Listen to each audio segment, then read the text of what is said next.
Hello everyone, Chris here, pointing for United People's TV, with another weekly loan watch for you. Now, let's start with Cameron Borthwick-Jackson at Wolves.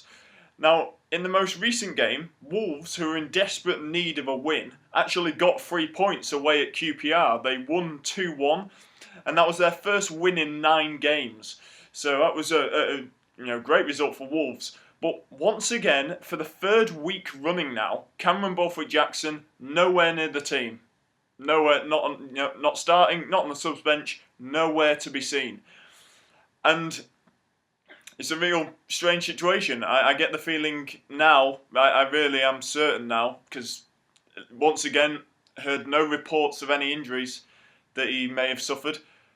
I just get the feeling that Paul Lambert does not like him. And I have a feeling that, if he don't get some game time soon, I would think that Wolves may be looking to terminate his loan.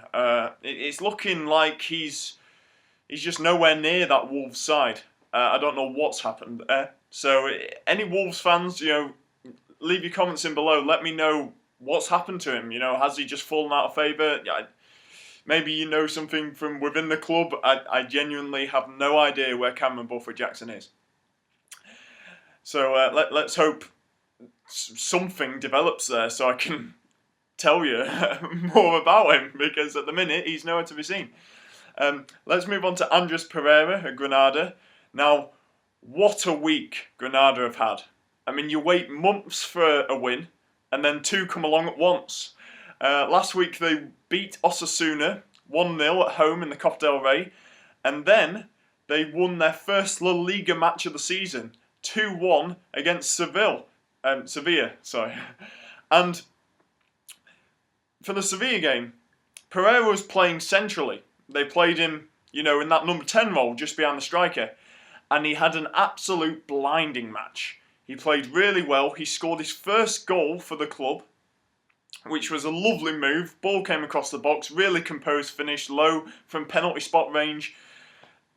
He just was superb all the way through. In fact, he's been very good all season, but this was his best game for the club so far. And that make Granada get a few points on the board, which is fantastic. And I just wonder, for most of the season he's been playing out on the left. Is his best position centre attacking mid? I mean, is that his best position? Because he's quite versatile, Pereira. He can play on either wing. He can play through the centre. Let me know in the comments below, what is his best position?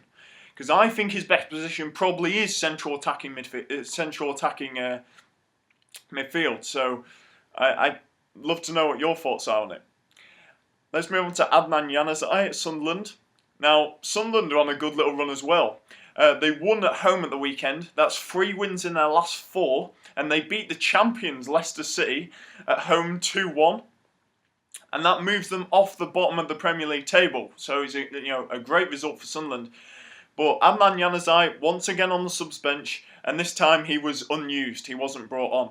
So he seems to be permanently on the subs bench. He just seems to be unable to break into that Sunderland team at the moment. But I can understand why he's not breaking into the team, because at the minute the team's playing very, very well. In fact, since Victor Anichebe, got his place in the team, that Sunderland team has looked much better.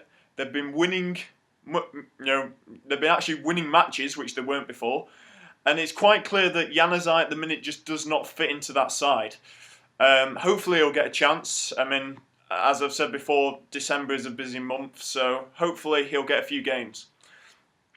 That's all I've got time for Loan Watch this week. Leave your comments in below, subscribe to United People's TV, and take care everyone. See you later.